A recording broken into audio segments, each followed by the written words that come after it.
नमस्कार, कोडवर्ड संवाद में आपका स्वागत है। हम लोगों की आवाज रमेश पटेल। केंद्र की मोदी सरकार का एक और झूठ बेनकाब। देश को आश्वासन देने के बाद एलपीजी का दाम बढ़ाएं। एलपीजी का बढ़े हुए दाम को लेकर विपक्ष के नेता राहुल गांधी और अखिलेश यादव ने साधा निशाना। उत्तर प्रदेश में स्मार्ट मीटर को लेकर अखिलेश यादव ने योगी सरकार को घेरा।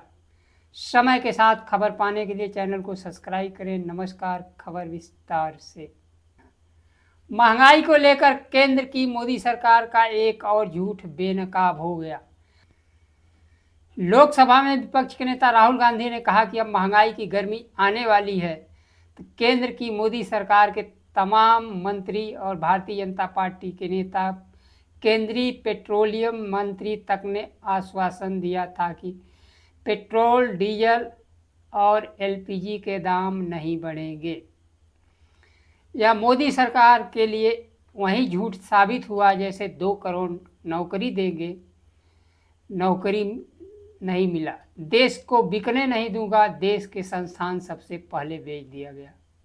अभी झूठ के फेरिस्ती में महिला आरक्षण विधेयक चल रहा है। विधेयक पास हो चुका है, लेकिन केंद्र की मोदी सरकार के तमाम मंत्री, भारतीय जनता पार्टी के नेता कह रहे हैं कि महिला आरक्षण विधेयक पास होने में विपक्ष ने रोड़ा अटकाया। उत्तर प्रदेश में विधानसभा का विशेष सत्र भी हो चुका। पूरे देश की जनता जान चुकी है कि महिला आरक्षण विधेयक पास हो चुका है, लेकिन भारतीय जनता पार्टी के नेता जो स्वयं महिला आरक्षण विधेयक पास किए हैं, को तक नहीं पता कि महिला आरक्षण विधेयक पास हुआ है। तरह के आश्वासनों और झूठ के बीच एक और झूठ बेनकाब हो गया। अंततः एलपीजी का दाम बढ़ गया और डीजल, पेट्रोल के दाम लाइन में लगे हुए हैं। एलपीजी के बढ़े दाम को लेकर लोकसभा में विपक्ष के नेता राहुल गांधी ने केंद्र सरकार पर निशाना साधा। देश में विधानसभाओं के चुनाव खत्म होने के बाद एलपीजी सिलेंडरों के कीमतों में 993 रुपये की बढ़ोतरी की घोषणा कर दी गई है।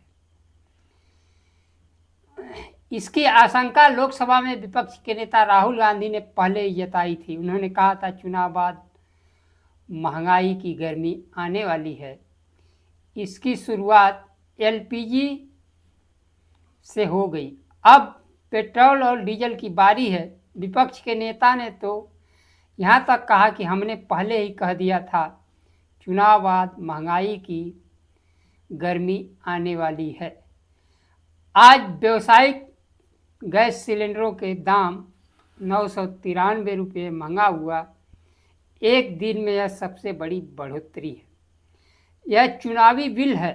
फरवरी से अब तक 1380 रुपये की बढ़ोतरी की गई है। सिर्फ 3 महीने में 81% का इजाफा गैस के दाम में हो चुका है, जिससे चाय वाला, ढाबा, होटल व्यवसायी, बेकरी, हलवाई, हर किसी के रसोई पर बोझ पड़ने वाला है। अंततः इसका असर आम जनता के थाली पर ही पड़ेगा। उन्होंने आगे लिखा, पहला वार गैस पर है, अगला वार पेट्रोल डीजल पर होने वाला है। उत्तर प्रदेश के पूर्व मुख्यमंत्री तथा समाजवादी पार्टी के राष्ट्रीय अध्यक्ष अखिलेश यादव ने गैस सिलेंडरों की कीमतों में भारी वृद्धि पर सोशल मीडिया पर लिखा, सिलेंडर महंगा नहीं होती है, रोटी और थाली महंगा होती है। यह बात वही जानता है जो खरीद कर खुद खाता है। वह नहीं जानता है जो दूसरों के यहाँ जाकर खाता है या दूसरों की थाली चुराता है।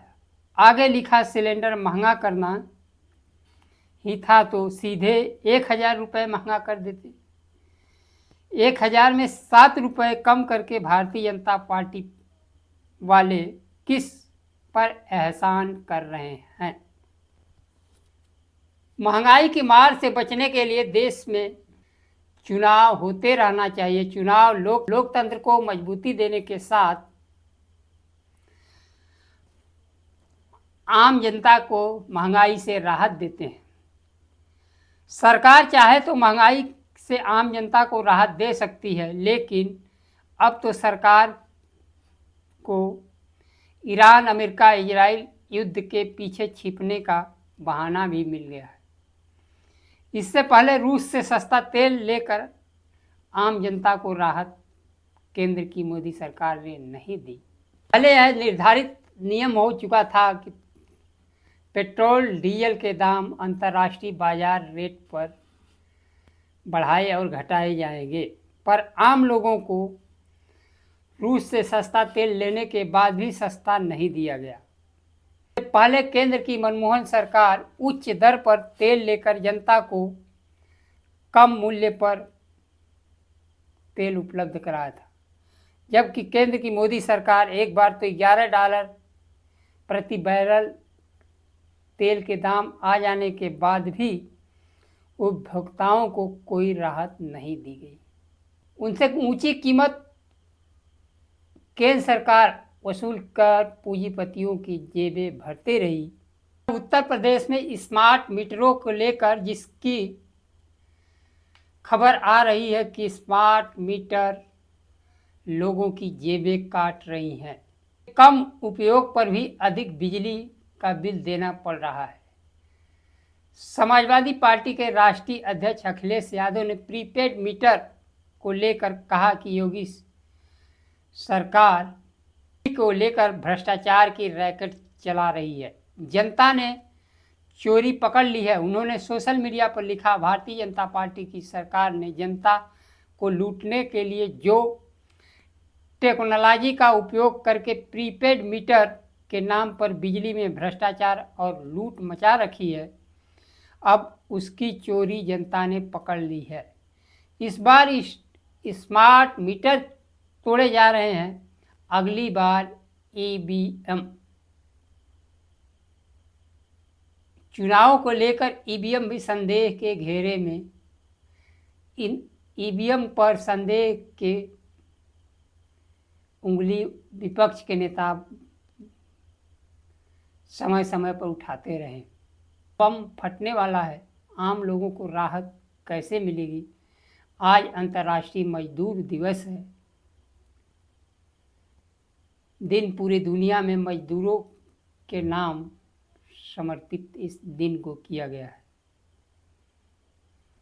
किसी भी देश के निर्माण में मजदूर उसकी नींव होता है।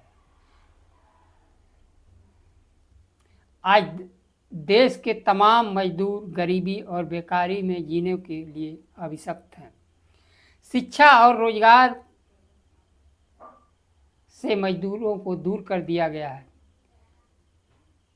देश के तमाम संस्थानों की नौकरियां ठेके पर कर दिए गए हैं और पीएसयू को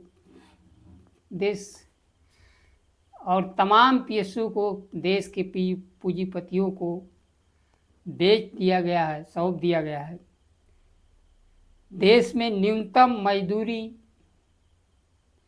पिछले 10 वर्षों में नहीं निर्धारित की गई है। तो नोएडा में मजदूरों का आंदोलन हुआ, वह केवल उत्तर प्रदेश के मजदूरों को कुछ राहत दी, लेकिन न्यूनतम मजदूरी की घोषणा अभी तक नहीं की गई। रोजगार गारंटी कानून मनरेगा चल रहा था, जिसको कि गारंटी कानून से हटाकर नया कानून बना दिया गया।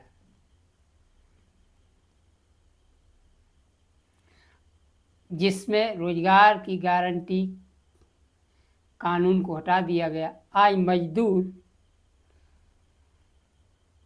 बेबस और लाचार है। उनके काम के दिवस की कोई सुरक्षा नहीं है। रोजगार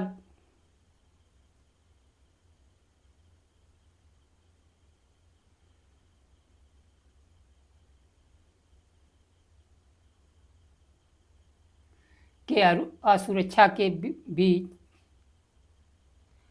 मजदूर काम करने को लिए विवश है। आज के लिए बस इतना ही। नमस्कार। जय संविधान।